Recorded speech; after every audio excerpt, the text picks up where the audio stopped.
I still remember the exact moment my fingers went numb around that envelope. The paper was heavy, expensive, the kind my mother only used for wedding invitations or funeral notices. My name was typed on the front in her perfect, slanted handwriting, Evelyn Grace Thompson. No, darling, no, my dearest girl, just my full legal name, like I was already a stranger. I was standing in the mail room of Thompson and Sons Fine Furnishings, the company my grandfather started in 1958, the one I had breathed in every day since I was old enough to walk between the workbenches. The smell of sawdust and linseed oil was so thick I could taste it on the back of my tongue. And there, between catalogs and invoices, was this cream-colored envelope that made my heart drop straight through the floor. I didn't open it right away. Something told me once I did, nothing would ever be the same. I carried it upstairs to my office, the little glass-walled room that used to be my father's, closed the door, and sat down in the leather chair that still smelled faintly of his cigars. My hands shook so badly I had to set the letter on the desk like it might bite me. When I finally slid it open with the brass letter opener Daddy gave me for my 30th birthday, the words blurred at first, then sharpened into something colder than ice. Evelyn, after careful consideration and consultation with legal counsel, the board has decided it is in the best interest of Thompson and Sons that you step away from all involvement in the family business, effective immediately. Your office will be cleared by the end of the week. Security codes have been changed. Please do not attempt to access company property or accounts. You will be hearing from our attorney regarding the formal severance of your ownership interest. With regret, Margaret Ann Thompson, President and CEO. I read it 4 times. 5. Then I just stared at the signature. My own mother's looping M, the same one that used to sign my school permission slips, my wedding card, the birthday check she still sent even after I turned 50. I felt the air leave my lungs like someone had punched me in the chest. You see, Thompson and Sons wasn't just a business to me.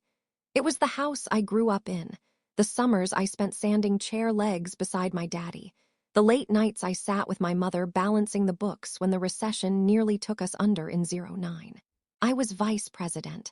I had poured 32 years of my life into those workrooms. My blood was literally in some of the finishes, little nicks and cuts from when I was learning the craft. And now out, just like that. People think family businesses are all warm and cozy, heirlooms passed down with love and pride. Sometimes they are. Sometimes they're a battlefield where love and money twist together until you can't tell which one is strangling you. Let me take you back a little, before that letter turned my world upside down. I want you to see what normal looked like, so you understand how completely it shattered. Most mornings started the same. I'd wake up in the old farmhouse Daddy built for Mama back when they were newlyweds. White clapboard, wraparound porch, the creak on the 3rd step that never got fixed because we all liked knowing someone was coming. I'd pad downstairs in my slippers, start the coffee strong enough to wake the dead, and open the back door so the smell of jasmine could drift in. My husband Ray would already be out in the barn feeding the horses we didn't need but kept anyway, because he said a man has to have something that loves him without expectation. We'd been married 31 years. He still kissed me good morning like we were 25 and sneaking around behind my daddy's back. After coffee, I'd drive the 15 minutes into town, past the fields that used to be tobacco and now grew soybeans, past the little white church where Ray and I got married, until the big brick building with the hand-painted sign came into view. Thompson and Sons Fine Furnishings, Est, 1958, my second home. Inside, the workrooms hummed. Saws singing, the rhythmic thud of mallets, the sweet scent of walnut and cherry. My brother Clifton would already be there, sleeves rolled high, sawdust in his beard, yelling good-naturedly at the new apprentice who couldn't tell oak from maple yet. Clifton was the craftsman, hands like bare paws but gentle enough to carve roses into a headboard.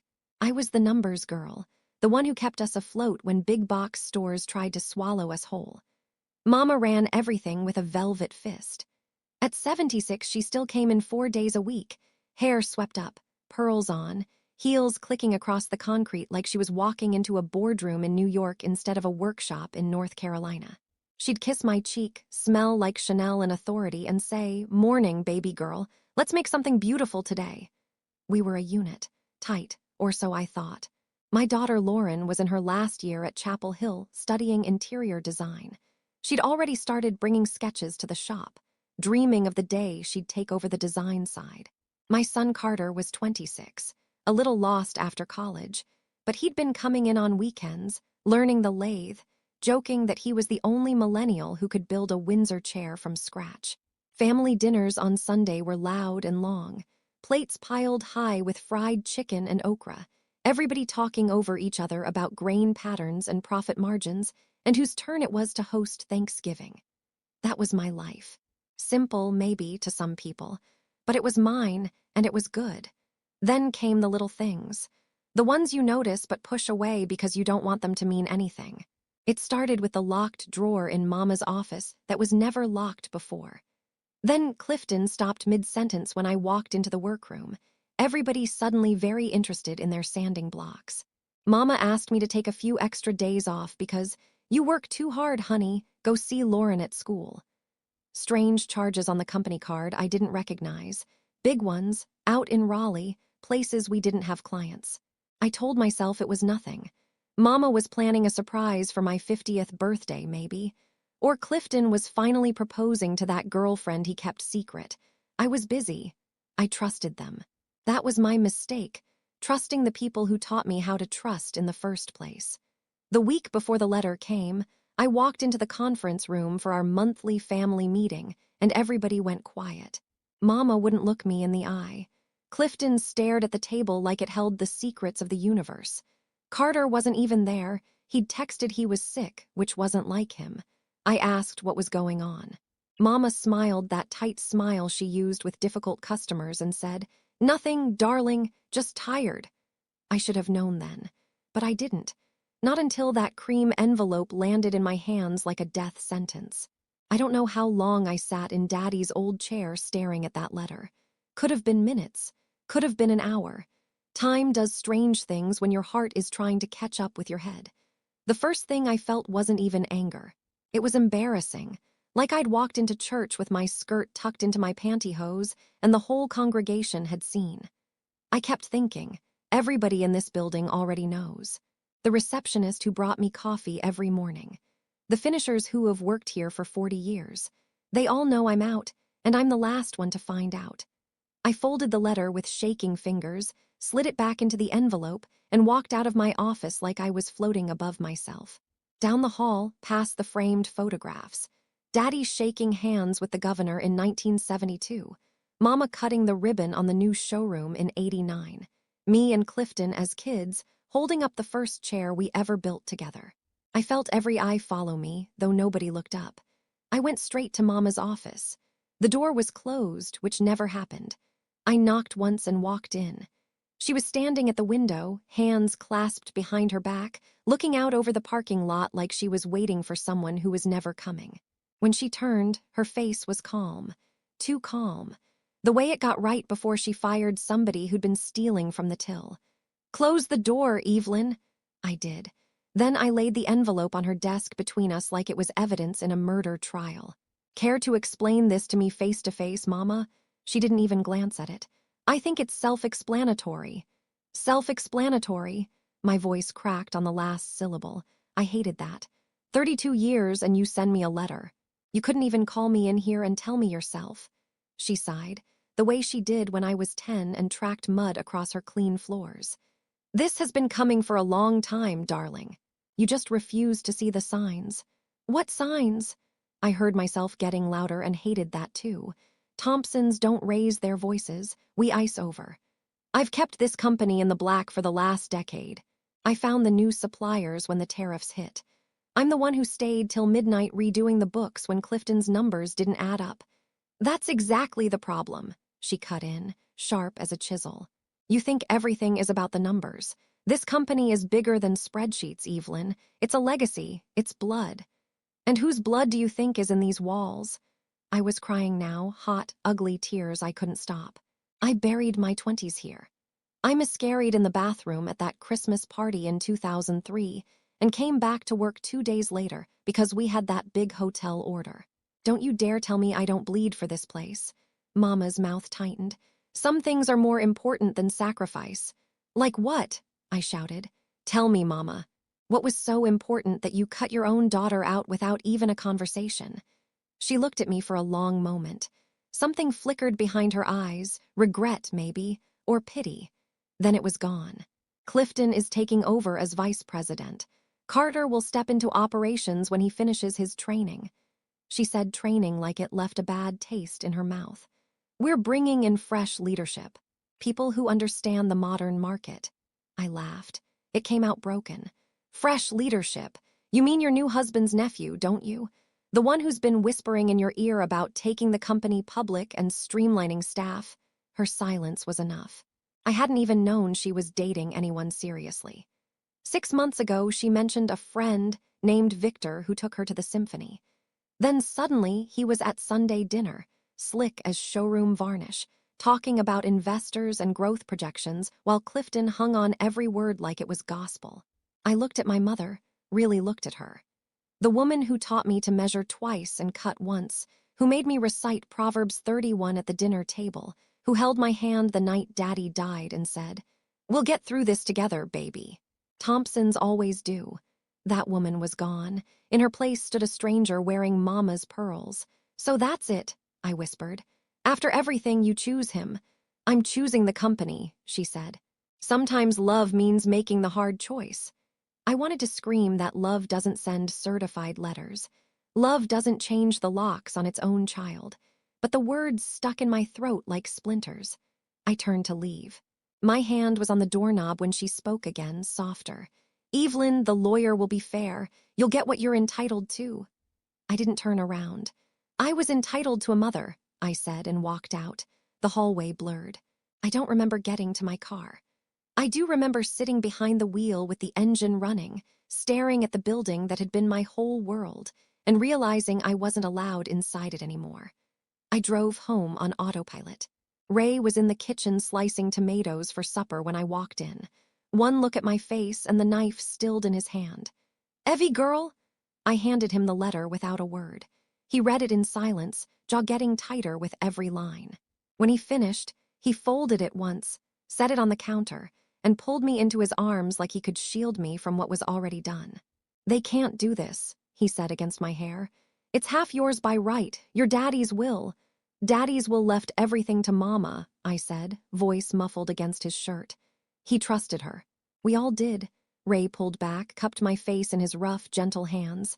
"Then we fight, quiet, smart, like your daddy taught us." I wanted to believe him. God, I wanted to.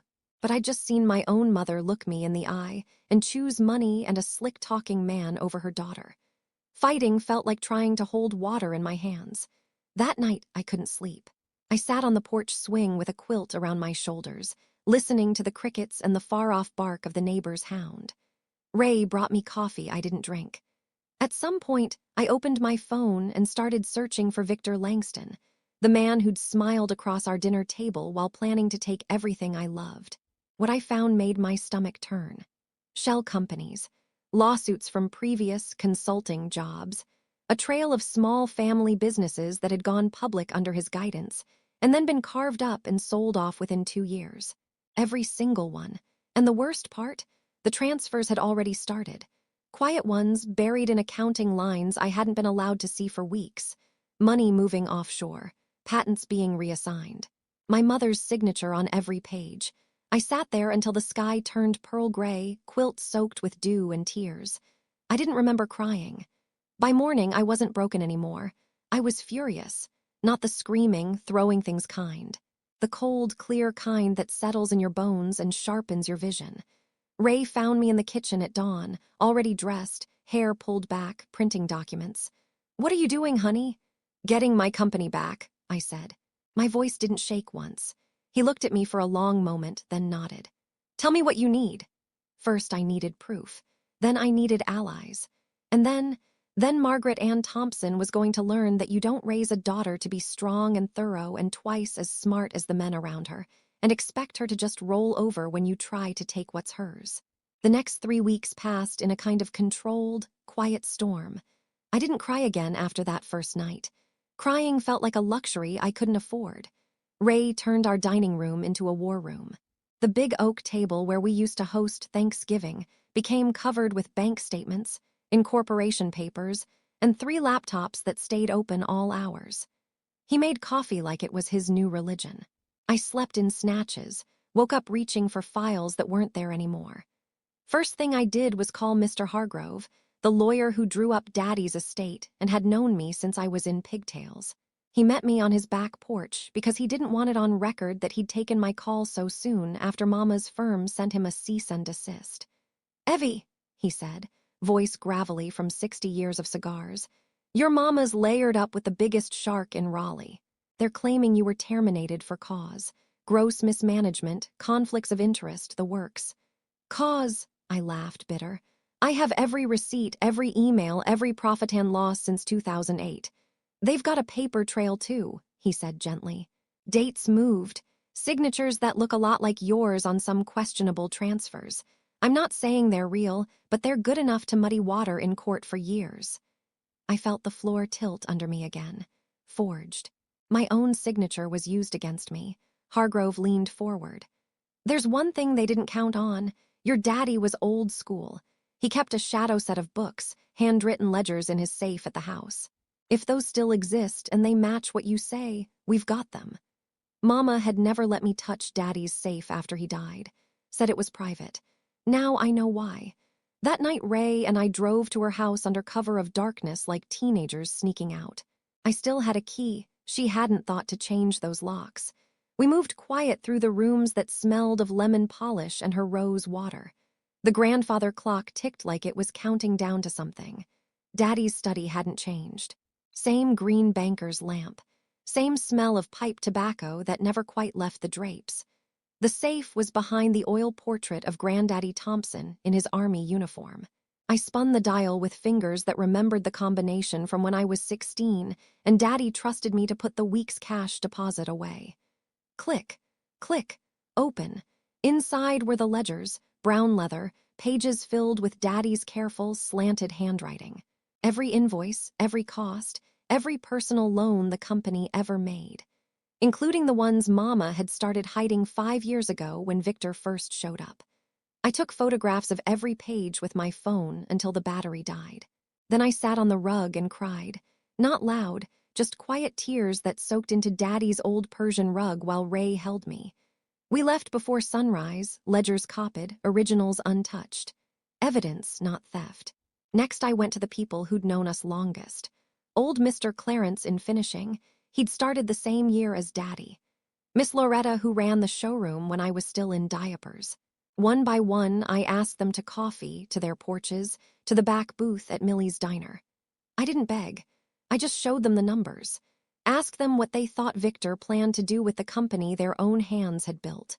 Every single one signed the letter I had Hargrove draft, a demand for an emergency shareholders meeting. Because here was the thing Mama forgot. I wasn't the only shareholder.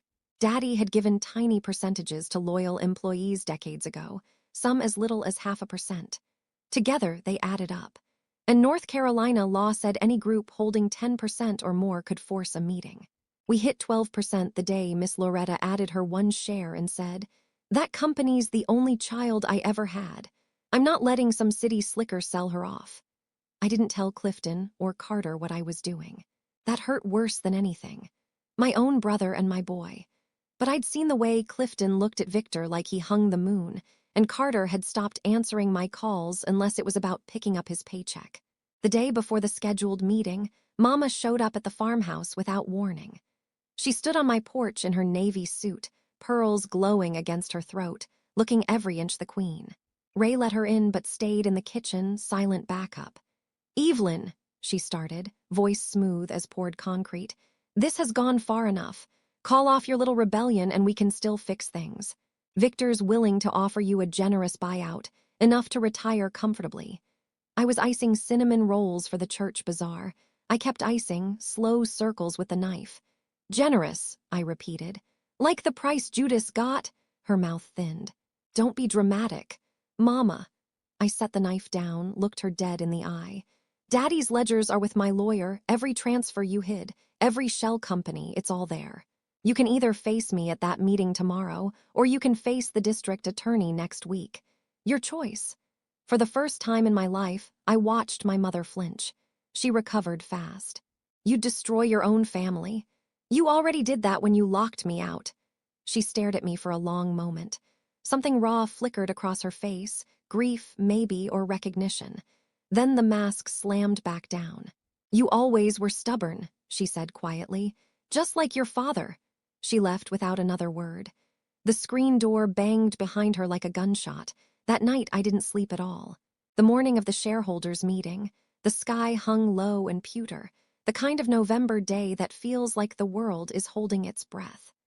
I put on the navy dress Mama bought me for my 40th birthday, the one she said made me look like Jackie Kennedy.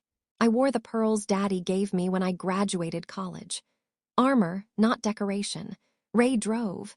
He didn't say much, just reached over and squeezed my knee once, steady as always. We parked in the visitor lot instead of my usual space.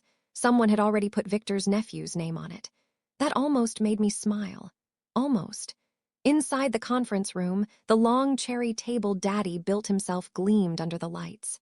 Every seat was taken. The old guard sat ramrod straight. Clarence, Loretta, Miss Juanita from accounting, Mr. Perkins who'd retired but kept his 2 shares. Clifton was there, arms crossed, jaw clenched. Carter wouldn't meet my eyes. Mama sat at the head like it was already decided. Victor stood beside her in a 3-piece suit that cost more than most of our craftsmen made in a month. He smiled the way a cat smiles at a cornered bird. Hargrove laid the ledgers in the center of the table like he was dealing cards in a game nobody else knew we were playing. Ladies and gentlemen, he began, voice calm as Sunday preaching. We are here because 12.4% of shareholders have called this emergency meeting under North Carolina General Statute 55-7-2. First order of business, a full forensic accounting of all transactions since January 1st of last year. Victor opened his mouth, but Hargrove kept talking right over him. Second order, a vote of no confidence in current management if the accounting reveals malfeasance. And third, the immediate reinstatement of Evelyn Thompson as vice president pending investigation. Mama's knuckles went white around her pen. They thought it would take weeks to untangle the books. It took 4 hours, because every lie they'd built had a matching truth in Daddy's handwriting. By noon, the room smelled of burnt coffee and fear. Hargrove projected page after page on the screen. Transfers to offshore accounts in Victor's name, patents quietly reassigned to a holding company registered to his sister, inventory sold at fire sale prices to a distributor that turned around and sold it back to us at triple markup. My forged signature on documents I'd never seen. Victor tried charm first, then bluster, then threats of lawsuits. Nobody was listening anymore. When Hargrove got to the final page, the one showing Mama signing over controlling interest to Victor in exchange for a personal, consulting fee of $2 million, the silence was so complete I heard the clock in the hallway tick. Clifton stood up so fast his chair rolled back and hit the wall. Mama, he said, voice cracking like he was 15 again, tell me this isn't what it looks like. She couldn't. She tried. Her mouth opened, closed, nothing came out. Carter finally looked at me. His eyes were red. Mom, I didn't know. I swear I didn't know the details. They told me you were burning out, that you wanted to step back. I believed him. My boy never could lie to my face. The vote was unanimous. Every single share, even Clifton's, even the tiny ones held by widows of men who died at their benches. No confidence. Management suspended. Forensic auditors to be appointed by the end of the week. Victor was escorted out by sheriff's deputies when he started shouting about breach of contract. Mama didn't fight.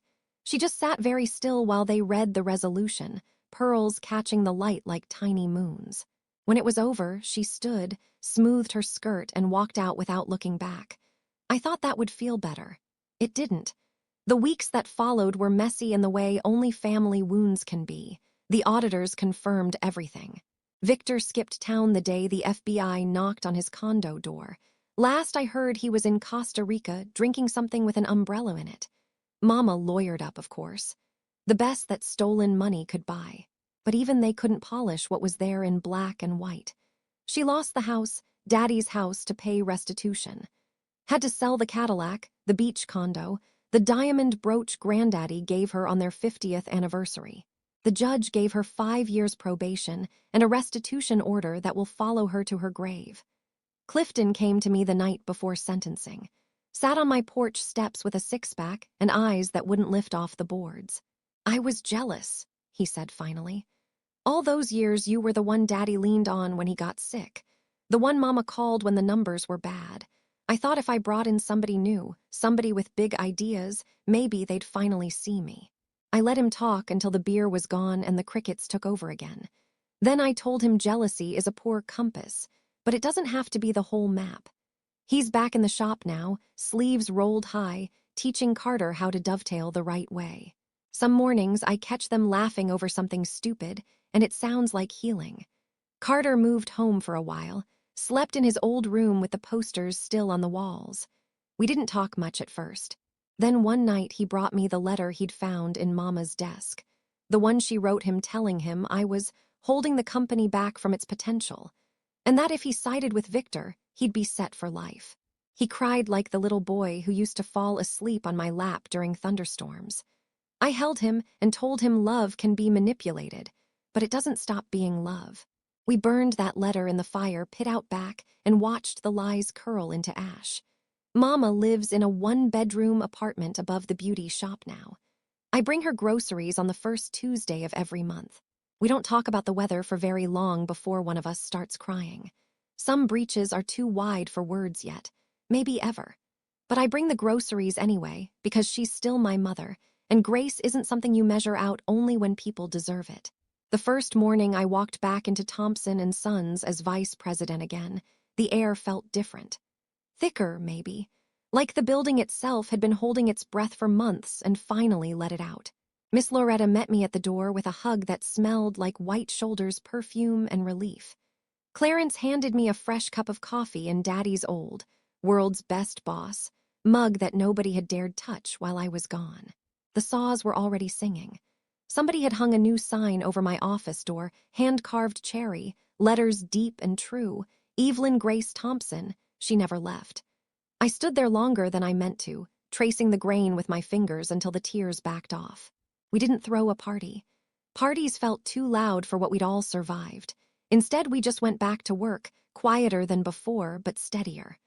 Orders started coming in again once word spread that the company was still family, still handmade, still honest. I raised every craftsman's wage the week the restitution checks started clearing. Nobody complained about the overtime. Ray and I took a long weekend in the mountains that spring, just the two of us, no phones, a little cabin with a tin roof that sang when it rained. We sat on the porch swing and watched the fog lift off the ridges every morning, drinking coffee strong enough to stand a spoon in. One night he took my hand and said, "You know you didn't just save the company, Evie. You saved yourself." I cried then, the good kind of crying that washes the last of the poison out. Lauren graduated that May.